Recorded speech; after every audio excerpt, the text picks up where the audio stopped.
day again, everyone. I have to say it's very hard to go after all these great presentations. I tend to like to go in the front, that way I'll forget more after, but it's okay. Shani Mutu, for me, Shani Mutu's book, Bamiki's Daughters, a really important book to me.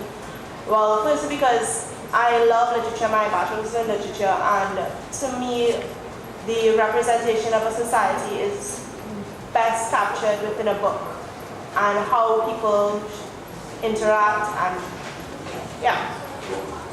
So when I read Bamiki's Daughter for the first time, I saw a different side of Trinidad and Tobago that I haven't seen in books. And for those of you all who know me, which very few, I have often said that I disagree with a lot of Caribbean literature or Western literature or Trinidadian literature because I don't see certain aspects of my life in it.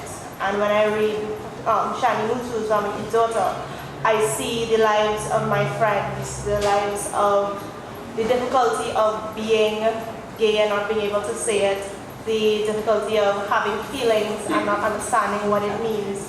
And it's showing a genuine aspect of Trinidad that I don't think people have seen or even think exists, because I, to this day, hear people in my class say, they're gay people, yeah, it's like somebody. So, Shani Mutu's Bamiki's Daughter interrogates the disruption of identity, the way a queer body is placed in society, setting the story in both urban and rural contemporary San Fernando and Trinidad and Tobago. Mutu constructs her characters as queer bodies who have to negotiate definitions of their identity with influence of their space, culture, class, education, and family. Mutu's Bamiki's Daughter attacks issues of the body that identifies it as fluid, juxtaposes and problematizes what is considered queer space and what is considered normative. And she displays identity and the social powers that are given to dominant identities. Yet, she reinforces the compulsory heterosexuality in biopolitics, showing difficulty into how to escape out of a social constructed identity. Because literature is often seen as a critique on society, I shall place a gender analysis to a literary lens about Bamiki's Daughter, as I seek to show how Mutu constructs gender performance in a contemporary Trinidad. That's just a clip of one of the papers that I wrote, and obviously I won't be reading it because it's way more than 10 minutes. So I'll just jump to my least favorite part of the book, which I think is actually quite important. In spite of its isolation, Vivica was uneasy as she and Trevor lay naked there. The pelvic odor of seaweed, while it begins to decay, curdled in the air of the cranium of this tiny babe. First time with a man, I mean? She nodded, embarrassed. Against such a murderous air, it was impossible to moderate her breathing. One listener, she thought, to the relentless pushing. When Trevor accidentally slipped out of the small progress he had made, he assured her that it wasn't her fault. He had to start all over again. She did as she was told, raised her buttocks off the sand, and he slid one arm under her and brought her up yet higher. Breathe, just breathe, he sputtered. Vivica closed her eyes tightly and breathed slowly, deeply. Her body was coats of flies, wells had formed fast. Each one had already a fiery point of sweating, itching. Her body marked easily. It would be difficult to keep private from Vashti what she had been up to. He offered her his shirt full of sand and she took it to wipe herself. I guess that was a little different, huh? I guess, she said. Trevor took the shirt when she was done, waded naked into the water to his waist. He dropped down into his neck to protect his body from the unrelenting attack of swarm of nasty black flies. Vivica watched him. His back was to her, and he was busy wringing the water from the shirt. She shook the shirt loose, slapped and wiped the air and flies with it. His buttocks were small, drooped, and she had just had sex with him.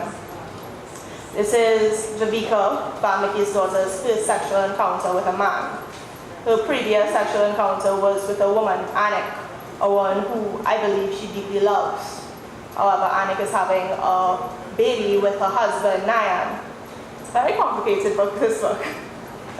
And to me, what this book showed in the end was that Vivica couldn't escape her life of being queer. Because in this book, to me, I don't really see a gay, lesbian, or bisexual person. I see people who are moving through their sexuality, trying to negotiate it. Viveka starts off in the beginning, not too sure how she feels. She doesn't act like the normal girls. Her mother is absolutely opposed to her doing anything that's outside of the typical Indian girl image.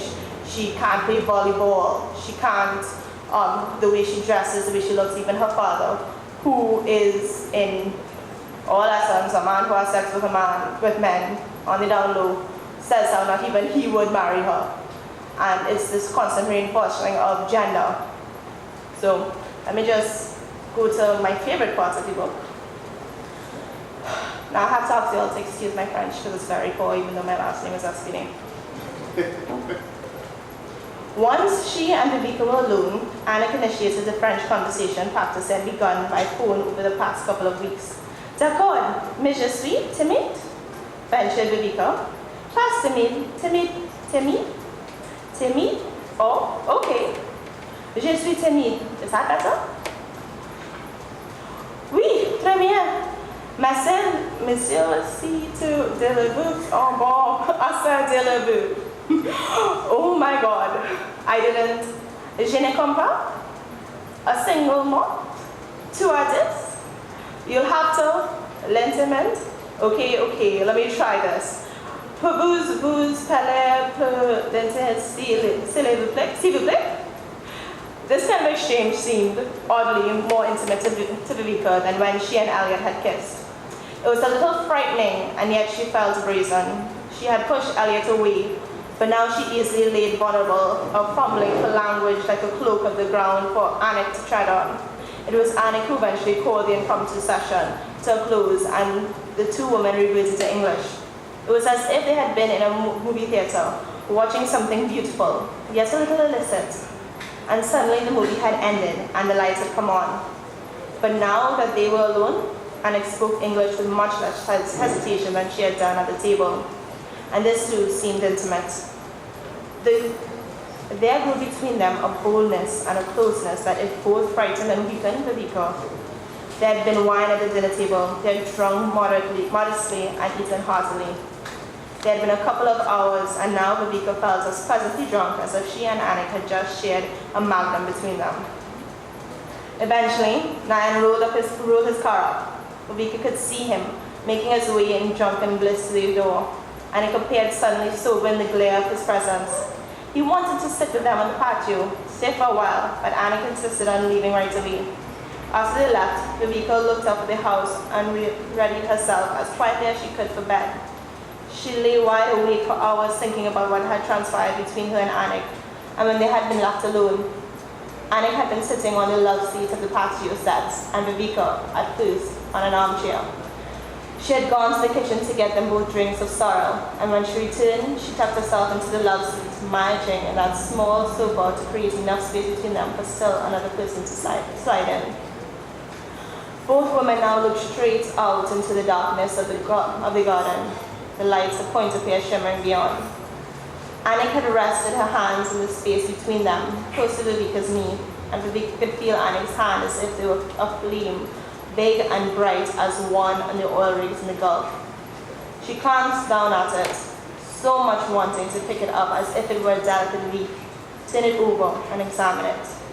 She was distracted from conversations by this proximity and felt suffocating weight in her chest, heat coursing up and down her body, the quiet that felt between her and Anik, Viveka's legs tense. She wanted to cry and laugh at the same time. Anik turned to look at her. Viveka hoped more than anything that her face gave nothing away of these delightful and terrifying sensations. She glanced towards Anik, who was still watching her intently. Anik smiled and Viveka looked ahead again. Now staring at the Point of Pierre jetty, watching every single building and light out there, she tried to count the lights. There was an awkward moment, and then Anik said, "I feel something. Do you feel what I feel?" Viveka felt that she had been hit. Her body was drained of all previous sensations, as if a cold gust had come in from across the gulf and stunned her. She felt the need to blunt Anik's words. Make a joke of them quickly. kill the strange and frightening thing that Anik was perhaps about to say. An earthquake? Vivica had snapped over the chuckle of indignation, and just then Aunt Nan's car had pulled up outside. I loved this part so much because it felt as if there was nothing of gender, there was nothing of sex, biological organs, and compulsory heterosexuality. They were just two people sharing a moment and getting lost in it, as opposed to the incredibly awkward sexual encounter that Vivica had with Trevor, the guy that I read earlier. And lastly, as in Mutu's introduction, she shows why it is that there's this big problem with actually being who you are and loving who you want to love. And I lost it. But she wants to pretend she can't see who has called her. She wants to pick up her pace and hurry across the street and back through the gates. As much as she wants to do these things, she also wants to go to this woman, stand with her and ask if she can do anything for her. But she does not want her friends, anyone on the promenade, even the people who are strangers, to see that she knows this woman about whom rumors have spread far and wide. People have driven their cars here on a Sunday to see if they could spot this woman. She said to give her body to men, right here on the promenade, behind statues at night and in the bushes in the day, in exchange for cigarettes or money to buy flasks of rum. It is much discussed. But she hears it talk, and in this moment, as she lets her eyes meet this woman, as if she, too, is saying these things. But if she's doing this sort of thing, why they say about her can't be true? It can't be so that she's a bullock. A woman like she, how come she's doing it with man? Well, maybe it's not a bad thing then. Maybe cure her. And from such a family too, is killing her parents. No wonder they put she out the house. Vashti knows this woman, Milbedi. She used to come home to visit Vashti's sister Vivica, and Vashti and Vivica would sit in the living room and listen to this woman play Beethoven on the piano and Debussy, play the Loon, their favorites. And when she played, she forgot the world around her. It was as if some unearthly understanding of the meaning of every note she played arched through her body, filled her lungs, and weakened her. Watching her made me breathless. Her fingertips touched each key, and the keys gave themselves up to her, as if they too had been waiting for her. Vashti and Vivica knew that Mill would be a great pianist one day. That is what Mill had wanted, but her parents insisted that the piano came too easily to her. And for that reason, it should be her passion, not her job. They insisted that since she did well in all the sciences, she was to study medicine. If only Vashti finds herself wishing now. If only the other students and the people staring as she walks slowly towards Mill can know how brilliant and talented she is, that playing the piano is her calling, or was. And that Mutu opens up as the cautionary tale. Be careful not to let people know that you're gay, or else you'll end up in the streets, poor and a pariah. Thank you.